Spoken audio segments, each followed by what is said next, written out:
All right. So for my church report, I chose to do the church service and not the act of kindness for this week's assignment.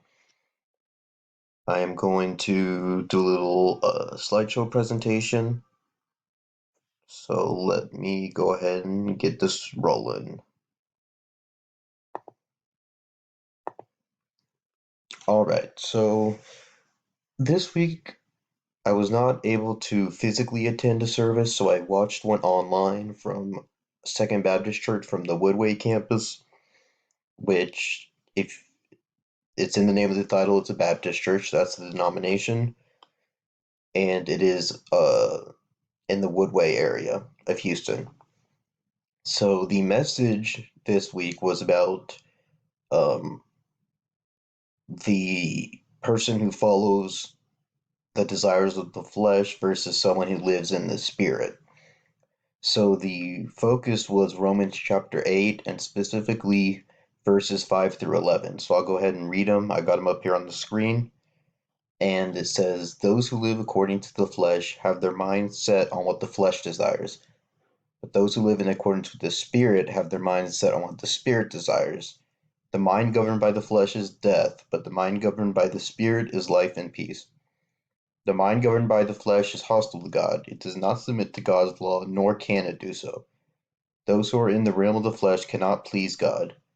You, however, are not in the realm of the flesh, but are in the realm of the Spirit, if indeed the Spirit of God lives in you.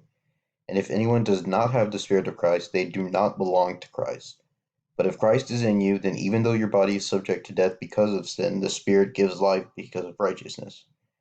And if the Spirit of him who raised Jesus from the dead is living in you, he who raised Christ from the dead will also give life to your mortal bodies because of his Spirit who lives in you." So this was Romans, so it was written by Paul. And what this is talking about is once someone accepts Christ into their life and they are imbued with the Holy Spirit, they do not seek to do what their flesh desires, which is basically sinful behavior, our human nature, because someone who is following the desires of the flesh and not the desires of God is someone who is not living in accordance with what the Holy Spirit um, does in people. So this is probably one of the core beliefs of Christianity. Romans chapter 8 as a whole is basically kind of explains the foundational beliefs of Christianity. And so the pastor, Dr. Ed Young, was giving examples of people who they followed the flesh, they did not follow the spirit. And he was saying that, there are some examples of people who kind of go all the way living according to the flesh and not the spirit. And we like to look at those people and condemn them. But even little things that we do that we would probably not consider a big deal are just as bad.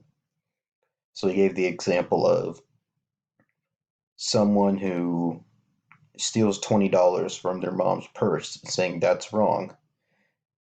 And even though it doesn't seem like a big deal to us, it might not. It's still something that is sin.